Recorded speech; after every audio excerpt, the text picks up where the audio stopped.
What's up, everyone? Today we're going to talk about how to get more activation in your chest and some of the reasons why and some steps you can do to help kind of get rid of that issue. First issue is when people fail to feel their chest contracting or feel their shoulders working or getting pain in their anterior deltoid impingement syndrome. A lot of times that comes from not proper length tension in the shoulders, where your pec minor and your pecs are too tight, middle trap rhomboid area is weak. So you have to address those direct issues. One, rowing correctly, which we're not going to get into today, but we're going to try to come up with some easy things that you guys can do to help get more activation in your chest. So first, tight pec minor and major look like this. Shoulders are protracted. A lot of times traps are elongated. I mean, the shoulder blades are in a protracted position, elongated and stretched, and they're weak. So this becomes very tight. When the chest becomes very tight, the muscles are in a kind of protracted position. They're not at their proper length tension. So when you go to try to load them and they're so tight and bound up, when you're trying to load, the chest can't come apart and get fully utilize maximal force and contractibility of the muscle. The muscle doesn't function right. So when you have lack of functionality in a joint, the joint can't possibly take as much weight as it once could if all the muscles are working together and working properly on both sides. Agonist and antagonistic muscles.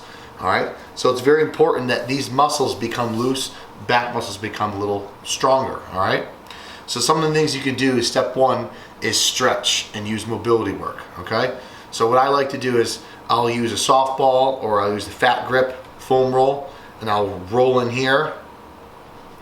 I'll roll on the anterior delt, even sometimes the medial delt, put my hand out, roll in here, break up a lot of those knots and tissues. You know, if you can't afford deep tissue massage a few times a week, suggest you can do this almost every night. Spend 5-10 minutes doing a little mobility training.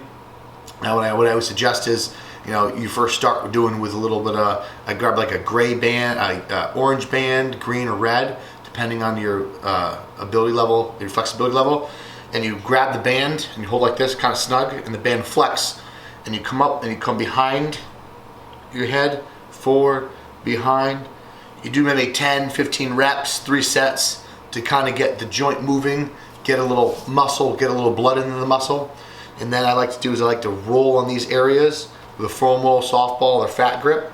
And then I'll spend a few sets doing some static stretching and some planes of motion to help open up the pec muscle and elongate this muscle right here. All right, this muscle gets tight, rotator cuff is tight, you need a lot of risk of injury. You're not going to develop a chest, and you're sure as heck not going to be able to get as much power out of the muscle as you can if it was functioning properly. Okay, that's step one. Step two, when you go to press and you're trying to learn more activation, you're going to have to use lighter weight. And the first thing I tell people to do is get rid of momentum completely. Zero momentum. Have control of the rep of the eccentric and concentric contraction of the motion.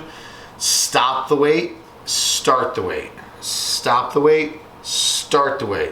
When you eliminate momentum, you have to focus more, and you can focus more and squeeze with your chest and push. So like in your mind, don't try to push through your hand, push through your here, because obviously your pec doesn't attach to your lower arm, it attaches to your upper arm, your humerus. So in my head, I visualize the weight being here, and I'm pushing across. When I press, I get more activation in my chest that way, much better mind muscle connection. Okay, so step two is getting rid of momentum, doing basically rest pausing, but you don't really need to pause. Just stop the weight, start the weight, stop the weight, start the weight, have control of the motion. Super important. You can do that on all press movements, just not fly movements. Fly movements, you can be a little more continuous. Okay, the third tip is stop wasting time doing exercises where you don't feel your chest. Okay, just don't. If you bench press and you don't feel your chest like you say would feel a hammer strength press or a dumbbell press, then don't do it. And once you get better at more activation of your chest, come back to that bench press. This is obviously provided if you're not a power lifter or an athlete, but you're trying to build your chest and get more aestheticness out of your physique and improve the area. So that's important. Stop wasting time doing exercises you don't feel. Find the exercises that fit you. So everybody's an individual and everybody needs to find what works for them. Stop following what everybody else is doing. because Joe Blow has a crazy chest and he does crazy incorrect dumbbell flies and close grip bench press. He has a crazy chest. Doesn't mean you need to do that. So if you're spending time doing these movements, you're not feeling your chest, you're wasting your time. And the fourth one, the last one, is range of motion. So obviously full range of motion in a joint in a movement is the most important thing you should do. It really is. However, if you have a compromised joint and the joint's not functioning, full range of motion can actually get you injured. So I tell people to do, until you get good range of motion in your chest and in your chest area and your shoulders, don't do full range of motion if you're feeling pressure on your front delts. Do limited range of motion to you. Don't put a number on it as in like, I'm only going to do, don't shorten the range of motion to lift heavier weight. That's basically what I'm saying. All right, that's just silly. You just shorten the range of motion where you feel it more in your chest. So sometimes if I stop 2 inches off my chest with a barbell or a step machine, I can feel more of my chest. If I go really far down and stretch, I kind of feel more my front delt, feel a little more pulling on my rotator cuffs muscles. So I don't do that.